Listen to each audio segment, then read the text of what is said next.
Police যদি আপনাকে গ্রেপ্তার করে অথবা আপনার কোনো পরিচিত বা আত্মীয় স্বজন যদি পুলিশ দ্বারা গ্রেপ্তার হয়, তাহলে করণীয় কি?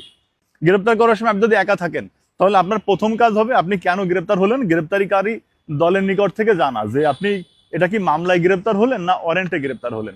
যদি আপনি মামলামূলে গ্রেপ্তার হন, তাহলে এটা কোন থানার মামলা, মামলা নাম্বার, তারিখ এবং ধারা ওই গ্রেপ্তারকারী দলের কাছ থেকে জেনে নেবেন। আর যদি আপনি ওয়ারেন্ট মূলে গ্রেপ্তার হন, তাহলে ওয়ারেন্ট সংক্রান্ত তথ্য ওই গ্রেপ্তারকারী দলের কাছ থেকে জেনে নেবেন। এবার আপনাকে যখন পুলিশ গ্রেপ্তার করবে, গ্রেপ্তার করার পর পুলিশ সদস্যরাই আপনার পরিবারকে জানাবে। এবার আমার ব্যক্তিগত অভিজ্ঞতা হচ্ছে, সাধারণত ধরার পর অনেকেই চায় তার পরিবারকে না জানাতে। এটা করা যাবে না, পরিবারকে অবশ্যই জানাতে হবে এবং পরিবারকে জানানো পুলিশের দায়িত্ব। এজন্য আপনাকে পুলিশের কাছে আপনার পরিবারের মোবাইল নাম্বারটা দিবেন এবং চেষ্টা করবেন যেন পুলিশ সদস্যদের ফোন দিয়ে আপনি আপনার বাড়িতে তথ্যটা জানাতে পারেন। তাতে করে হবে কি, আপনার বাড়ির সদস্যরা ওই পুলিশের মোবাইল নাম্বারটা পাবে। এবার আপনার বাড়ির লোকজন আতঙ্কগ্রস্ত কম হবে এবং পুলিশের কাছ থেকে তথ্যগুলো জানতে পারবে এবং যোগাযোগও রাখতে পারবে। আর যদি আপনার মোবাইল থেকে আপনার বাড়িতে ফোন করে বলেন, তাহলে পুলিশ তো আপনার মোবাইলটাকে ব্যক্তিগত আলামত হিসেবে নিবে আপনার।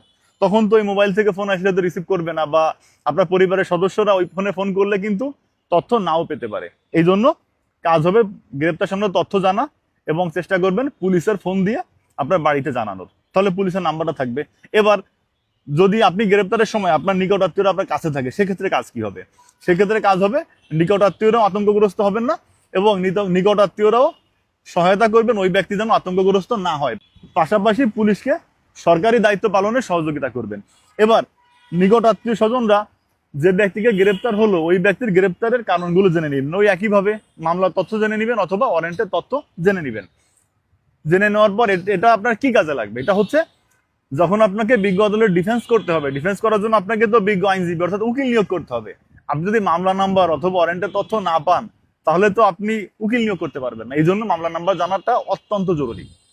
কোনো পুলিশ দল যখন কোনো ব্যক্তিকে গ্রেপ্তার করতে যাবে, তখন তার আশপাশে উপস্থিত ব্যক্তিদের দায়িত্ব হচ্ছে বাংলাদেশের আইন মান্যকারী নাগরিক হিসাবে ওই পুলিশ সদস্যদের সহযোগিতা করা।